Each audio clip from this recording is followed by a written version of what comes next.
नमस्कार दोस्तों, मैं ब्रजेश कुमार आप सभी लोगों का अपने YouTube चैनल पर स्वागत करता हूं। दोस्तों, अगर आप हमारे चैनल पर नए हों तो इसे सब्सक्राइब कर लीजिए और बेल आइकन को प्रेस कर लीजिए, जिससे हमारे वीडियो की आने वाली नोटिफिकेशन आप सभी लोगों को मिल सके। और बताइए दोस्तों, दशहरा बढ़िया से बीता? अच्छा लगा कि नहीं? गांव का मेला देखा कि नहीं? जरूर देखा होगा, हम जानते हैं, क्योंकि हमारे गांव में भी मेला लगता है दशहरे के ही दिन। ओके, चलिए दोस्तों शुरू करते हैं अपने वीडियो को। आज हम लोग अपने वीडियो में देखेंगे मोस्ट इम्पोर्टेंट विजयनगर साम्राज्य को। विजयनगर साम्राज्य दोस्तों, हम बार बार यही कहते हैं कि सबसे पहले अपने किसी भी विषय को पहले उसमें यही छाटिए कि क्या हमको नहीं पढ़ना है। अगर ये छांट लिया तो जान लीजिए हमारा सारा मैटर क्लियर हो गया। वही काम हमने किया है। दुनिया भर की चीजों में ना पढ़ के मेन चीजों को पढ़ा जाए जो एग्जामों में आता है। ओके, तो शुरू करते हैं। विजयनगर साम्राज्य के बारे में दोस्तों देखते हैं। इसकी स्थापना 1336 ईस्वी में 1336 ईस्वी में हरिहर राय एवं बुक्का राय ने की थी। ये दोनों सगे भाई थे। दरअसल हुआ क्या दोस्तों, सल्तनत काल में हम लोगों ने देखा गुलाम वंश, मुस्लिम राजा थे। उसके बाद तुगलक वंश देखा, खिलजी वंश देखा। इन सभी को देखते हुए दक्षिण भारत में यानी मोहम्मद बिन तुगलक के कार्यकाल में दक्षिण भारत में एक हिंदू राजवंश का उदय हुआ, जो विजयनगर साम्राज्य के नाम से जाना गया। इसे विजय का प्रदेश भी बोला जाता है दोस्तों, या जीत का शहर भी बोला जाता है इसको। यानी ये प्योर हिंदू शासन था उस समय।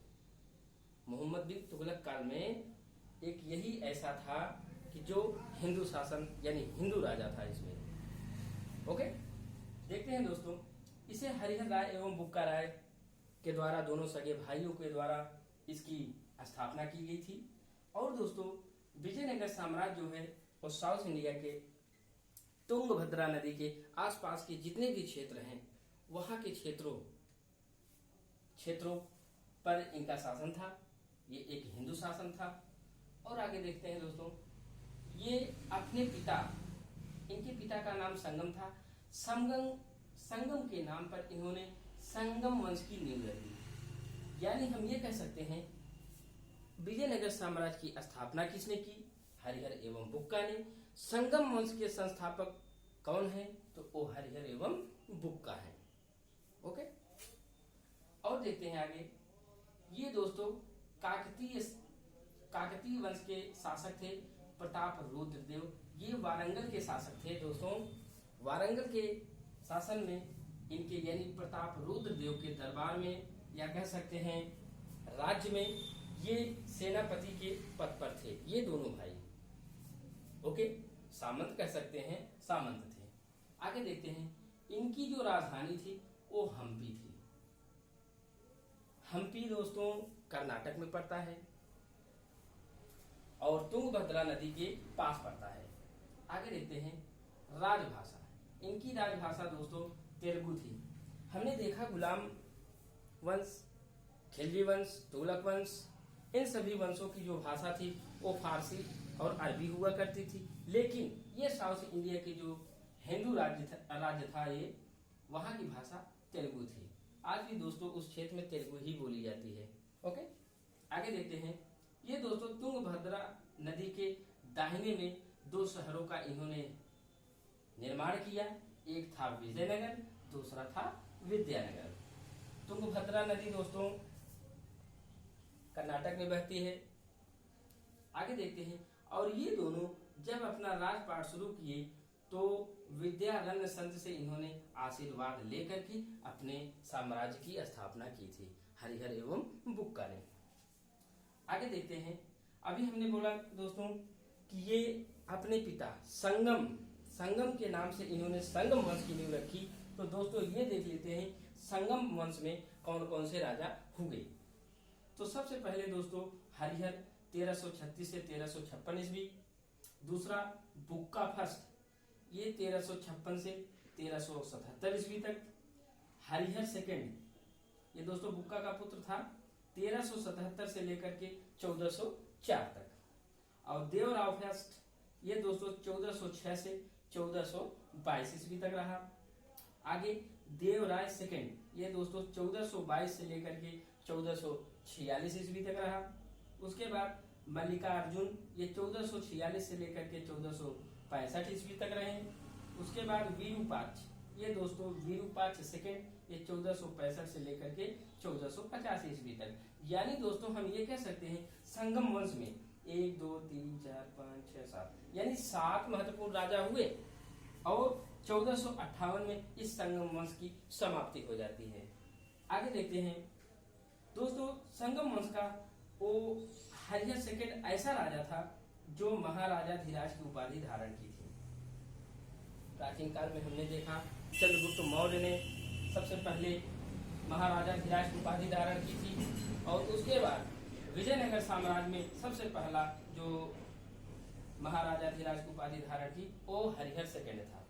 आगे देखते हैं, तुंगभद्रा नदी हरिहर बांध बनाया, ये दोस्तों देवराव प्रथम ने, यानी तुंगभद्रा नदी पर हरिहर बांध ये देवराव फर्स्ट ने बनाया। आगे देखते हैं, अभी तो हम लोगों ने दोस्तों देखा कि संगम वंश में कौन कौन से राजा हुए। सबसे इम्पोर्टेंट यही होता है, अभी हमने पिछले वर्ष जो ग्रुप डी का हुआ था, इसके पहले जो ग्रुप डी का हुआ था उसमें 5 नवंबर को एक प्रश्न आया था, वो यही आया था दोस्तों कि विजयनगर साम्राज्य की स्थापना किसने की। तो दोस्तों वो था हरिहर एवं बुक्का। दोस्तों प्रश्न ऐसे ही बनेंगे, ये ज्यादा डीपली नहीं बनेगा, ग्रुप डी हो चाहे एनटीपीसी हो, इतना अंदर का नहीं बनाता और मोस्ट जो रहता है वही चीज बनाते हैं। ओके, आगे देखते हैं विजयनगर के प्रमुख शासक। विजयनगर जो साम्राज्य था दोस्तों, हमने देखा संगम वंश समाप्त हो गया 1485 में विरूपाक्ष सेकंड के कार्यकाल के बाद। तो उसके बाद जो राजा हुए वो था शालुक वंश।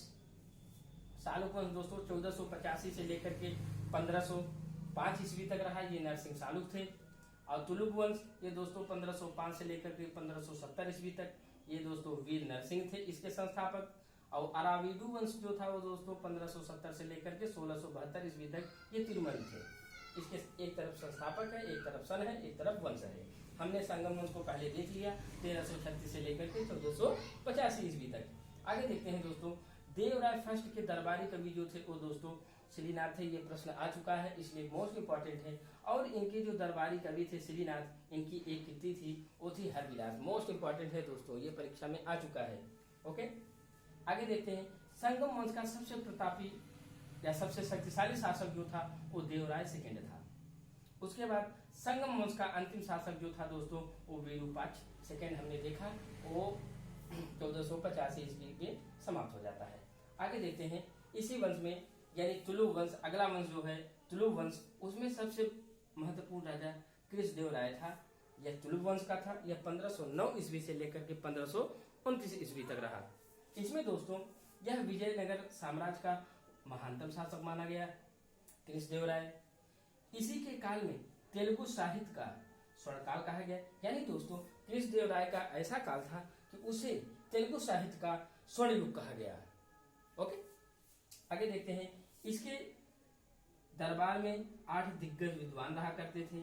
हमने देखा, अभी देखा नहीं है, मुगल काल में देखेंगे, अकबर में, या प्राचीन काल में अगर हम लोग जाएंगे तो चंद्रगुप्त विक्रमादित्य के दरबार में विद्वान रहा करते थे 8-9। वैसे ही इस विजयनगर साम्राज्य में यानी तुलुक वंश में जो कृष्णदेव राय राजा था उसके दरबार में भी 8 दिग्गज विद्वान रहा करते थे। आगे देखते हैं, तेलुगु कविता के पिता पेद्दन है। ये प्रश्न आ चुका है।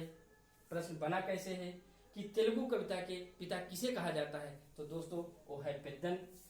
वो भी इन्हीं के दरबार में रहा करते थे, किसके? कृष्णदेव राय के।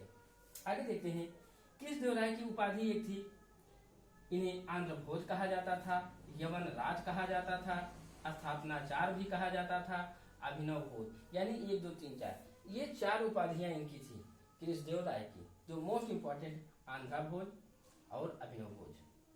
ओके, आगे देखते हैं, इन्होंने 2 निर्माण किए हैं, उन निर्माणों का नाम है, एक हजारा, दूसरा है विठल स्वामी का मंदिर। ये दोस्तों कृष्णदेवराय ने इनका निर्माण किया। आगे देखते हैं, कृष्णदेवराय की रचना, यानी ये अभी हम लोगों ने देखा कि इनके युग को तेलुगु साहित्य का स्वर्णकाल कहा गया। जब एक राजा खुद एक साहित्यकार हो तो सोचिए, अगर वो साहित्यकार है तो उसके राज्य में साहित्य का तो बात ही मत करिए, जरूर बोलबाला होगा। तो इन्होंने भी 2 रचना की। उन 2 रचनाओं में पहली इनकी जो रचना थी वो थी अमुक्त मल्याद और दूसरी थी जामवंती। ये 2 रचना, ये प्रश्न आ चुका है दोस्तों, यही प्रश्न बना है कि कृष्णदेवराय ने कौन सी वो 2 कृति लिखी है, उनका नाम क्या है। तो दोस्तों अमुक्त मल्याद और जामवंती। ओके, आगे देखते हैं, इस तुलु वंश का अंतिम जो शासक था वो सदाशिव था। ओके दोस्तों, अच्छा लग रहा है ये नहीं? लगेगा अच्छा। आगे देखते हैं, मोस्ट इंपॉर्टेंट है, लगभग सभी राज्य की एग्जाम हो या सेंट्रल गवर्नमेंट की एग्जाम हो, यहां से एक प्रश्न बन चुका है। देखते हैं वो क्या है, विजयनगर आने वाले विदेशी यात्री। इसमें दोस्तों सबसे पहला निकोलो कॉन्टी आया। ये इटली का निवासी था दोस्तों, इटली यूरोप में पड़ता है। ये 1420 ईस्वी में देवराय फर्स्ट के दरबार में आया। हम लोगों ने प्राचीन काल, जब हम लोग प्राचीन काल शुरू करेंगे उसमें भी ह्वेनसांग, फाहियान, जैसे भी हमने मोहम्मद बिन तुगलक के कार्यकाल में देखा, इब्ने बतूता मोरक्को का निवासी वो आया, या हम लोग जहांगीर के काल में देखेंगे कि कौन सा टॉमस रो आया। ऐसे सभी के राज्य में कोई विदेशी कोई न कोई आता ही रहा। तो वैसे ही विजयनगर साम्राज्य में पहला निकोलो कॉन्टी, ये इटली का निवासी 1420 ईस्वी में देवराज फर्स्ट के दरबार में आया। दूसरा दोस्तों अब्दुल रज्जाक, या फारस का निवासी था, और ये दोस्तों 1442 ईस्वी में देवराय सेकंड के दरबार में आया। अगला नूनिज, यह पुर्तगाल का निवासी था, 1535 ईस्वी में आया अच्युत राय के शासनकाल में। उसके बाद दोस्तों डोमिन पायस, यह पुर्तगाल का निवासी था, यह 1515 ईस्वी में आया, यह कृष्णदेवराय के दरबार में आया। अभी यहाँ पे हम लोगों ने देखा। उसके बाद दोस्तों बारबोसा, यह भी पुर्तगाल का निवासी था, 1515 से 1516 ईस्वी के मध्य में आया। ये दोस्तों कृष्णदेवराय के दरबार में आया। ये दोस्तों मोस्ट इंपॉर्टेंट है, ऊपर के ये दोनों, यानी निकोलो कॉन्टी और अब्दुल रज्जाक। ये प्रश्न आ चुका है सारे एग्जामों में, हमने देखा है, चाहे वो स्टेट लेवल का रहा हो या सेंट्रल लेवल का, बैंक, एसएससी, रेलवे, किसी भी एग्जाम में हमने 2-3 एग्जाम में देखा निकोलो कॉन्टी और अब्दुल रज्जाक आ चुका है। तो मोस्ट इंपॉर्टेंट है दोस्तों, इसको स्टार लगा लीजिए और स्टार लगा करके अपने दिमाग में इसको रख लीजिए, ये भूलना नहीं चाहिए। आगे बढ़ते हैं हम लोग। उस समय विजयनगर साम्राज्य के प्रचलित कर को हम लोग देख लेते हैं। इसमें दोस्तों पहला कर जो था वो कुडिमय या कदम माप था। ये दोस्तों कृषि से संबंधित हुआ करता था, यानी कृषि से संबंधित जो कर लिया जाता था उसे कुडिमय या कदम माप कहा गया। आगे देखते हैं तदवल दोस्तों चारागाह कर का मतलब, जैसे मान लीजिए किसी के पास पशु है और वो मैदान में चरा रहा है उसको, तो उसे एक कर देना पड़ता था, उसी कर को तदवल कहा गया। ओके, आगे देखते हैं दोस्तों कोडक कासू ये दोस्तों पशुकर था। किसी के पास ज्यादा अगर पशुएं होती थी उसके लिए कर देना पड़ता था, उसे कोडक कासू कहा गया। उसके बाद दोस्तों दायम ये दोस्तों चुंगी कर था। चुंगी कर से हम लोग भली भांति परिचित हैं, अक्सर हमें टोल प्लाजा पे चुंगी देना पड़ता है। आगे देखते हैं कढ़ाईवारी, ये दोस्तों व्यवसाय कर से संबंधित था। जो आज हम लोग जीएसटी वगैरह देते हैं या व्यापार करते हैं, उसका जो टैक्स भरते हैं, जैसे मान लीजिए कोई सिम लिया या रिचार्ज कराया, उसका जो टैक्स लिया जाता है व्यापार से संबंधित, वो उसे हम लोग उस जमाने में, यानी विजयनगर साम्राज्य के जमाने में कढ़ाईवारी बोला जाता था दोस्तों। मोस्ट इंपॉर्टेंट है। अब दोस्तों ये देख लेते हैं उस समय प्रचलित सिक्कों को। उस समय प्रचलित कौन कौन से सिक्के चला करते थे। उसमें दोस्तों पहला था वराह, ये दोस्तों 60 ग्रेन का होता था, ये स्वर्ण सिक्का था। उसके बाद प्रताप व फड़म, ये दोस्तों 5.5 ग्रेन का होता था, ये भी स्वर्ण का सिक्का था। उसके बाद दोस्तों प्रताप या चौथाई वराह, ये दोस्तों 26 ग्रेन का स्वर्ण होता था। उसके बाद देखते हैं तार। ये दोस्तों तार जो था वो चांदी का सिक्का था और फड़म का 1/6 हिस्सा होता था।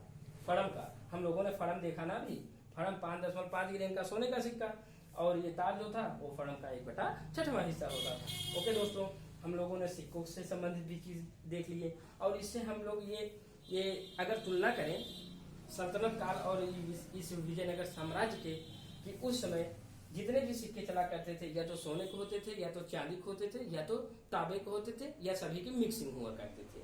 ओके, आगे देख लेते हैं कुछ सामाजिक, उसमें सामाजिक व्यवहार कैसा होता था विजयनगर साम्राज्य में। तो दोस्तों उस समय विवाह पे कर दिया जाता था, चाहे वो वर पक्ष हो या वधु पक्ष हो। अगर किसी की शादी होती है तो लड़का वाला भी देगा कर और लड़की वाला भी देगा। लेकिन दोस्तों अगर कोई व्यक्ति विधवा से विवाह करता था तो वो कर से मुक्त होता था, उसे कर देने की आवश्यकता नहीं पड़ती थी, यानी फ्री हो जाता था। ओके, आगे देखते हैं उस समय बाल विवाह भी प्रचलित था। आज तो 25 से 30 वर्षों में शादी होती है, लेकिन उस जमाने में 10 से 12 साल तक की लड़कियां और मान लीजिए 15-16 साल के लड़कों की शादी हो जाया करती थी, यानी बाल विवाह प्रचलित था उसमें। और दोस्तों बहु विवाह भी प्रचलित था। सती प्रथा था दोस्तों, सती प्रथा बहुत जोरों शोरों पे होता था। अभी तो हमने देखा 1829 तक लगभग राजा राम मोहन राय तक सती प्रथा चलता रहा। अब समझ लीजिए कितने दिनों तक चलता रहा। उन्होंने बहुत प्रयास किया राजा राम मोहन राय ने, तब जाकर के कहीं सती प्रथा का अंत हो पाया, नहीं तो आज तक था। सोच लीजिए हम 1336 की हम लोग बात रहे, 1336 से लेकर के 1485 ईस्वी तक सोचिए।